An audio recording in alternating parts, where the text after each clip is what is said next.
Hi everyone, it's Ali, and thanks so much for joining us on this video hop. It's for either ANZAC Day or just friendship or remembrance, but we've just got a group of us together to do a video hop for you, and I'm going to be offering a voucher prize, so please leave me a comment and I'll give you the details at the end of the video. So I'm starting with some watercolor distress paper from Tim Holtz, and I'm just going to mask off the bottom of the paper there. In the end, I used a sentiment strip along the bottom, so I didn't really have to mask off, but my original idea was slightly different. But anyway, you don't need to mask off if you're going to recreate this card. And I'm just using my Altenew Adore You stamp set. I love the flowers in this set and it's so versatile, and I thought if I coloured them in red that they would look a lot like poppies, which they did end up doing, so that was great. So I'm just arranging those in my original Misty, and I've just bought this original Misty. I've had the mini Misty for quite some time and I'm loving the original. It's just really easy to do, stamping off the side, and it just gives you that little bit more space to do things. So I'm going to stamp my images in Versafine ink and then clear emboss them just so I get that black embossed line to watercolour over. So just sprinkling with the clear embossing powder, tapping off the excess and removing the mask. And then I'm going to just heat that to set it. And that's often how I do. I don't have any black embossing powder. I usually just stamp in black and clear emboss. Again, I'm going to mask off the base of the card with some masking tape, and it just helped keep it in place while I was watercolouring as well. So again, not necessary, but you can do it just to help you keep your paper in place. I'm going to use some Dostress Oxide. I've got Candied Apple Dostress Oxide and just Dostress Ink in the Candied Apple, and then Dostress Ink in the Fired Brick, which is a darker red. It's for the centre of the flowers, and I'm going to use my gouache brush there as well.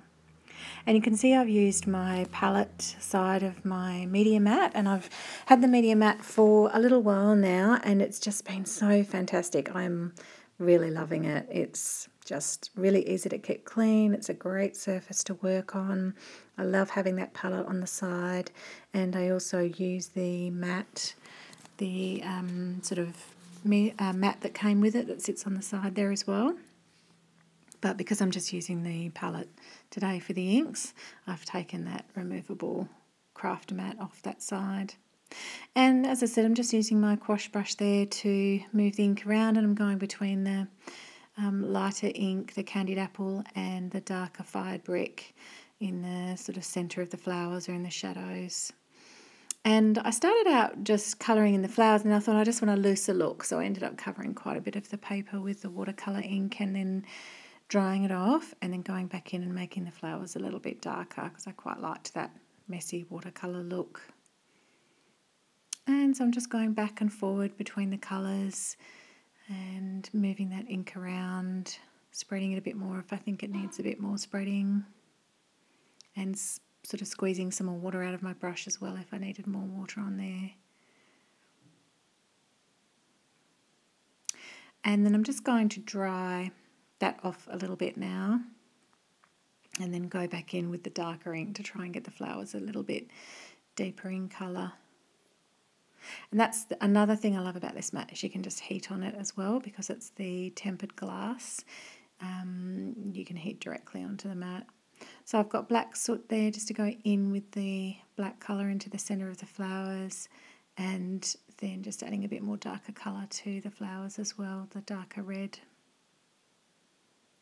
So yeah, I love the heat mat for the craft mat for that, the media mat, is that you can heat directly onto it with your heat tool and it doesn't damage the surface. So that again is fantastic. And the cleanup, you can see how easy it is on the media mat as well. Really super easy. Now I'm just going in with some Hickory smoke. I wanted some lighter droplets, almost like water droplets, but I wanted a bit of colour in them, so I went in with some Hickory smoke and sort of dropped that on the paper and then dried it with my heat tool. I'm just thinking there of how I'm going to do my sentiment strip and perhaps have a little strip of that black and white striped paper, which I really like. And I decided that I was going to do the lest we forget sentiment across the bottom. And so I grabbed out my favourite things, well-connected alphabet, which I really like. And also there's a mini one as well out recently, and I intend to get that one because I just really like this alphabet. It's quite easy to stamp out, and I don't ever have any troubles with getting the letters to connect and whatnot, so it's really handy.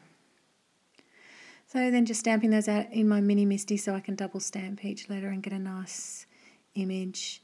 And then I'm just going to attach that to the bottom of that watercolour piece. Just put it on the front of a white card so I could see what sizing I needed to do, and then added that black and white strip of paper. Then I'm just going to turn it over and trim off the excess from the back just so that it gets nice and in line.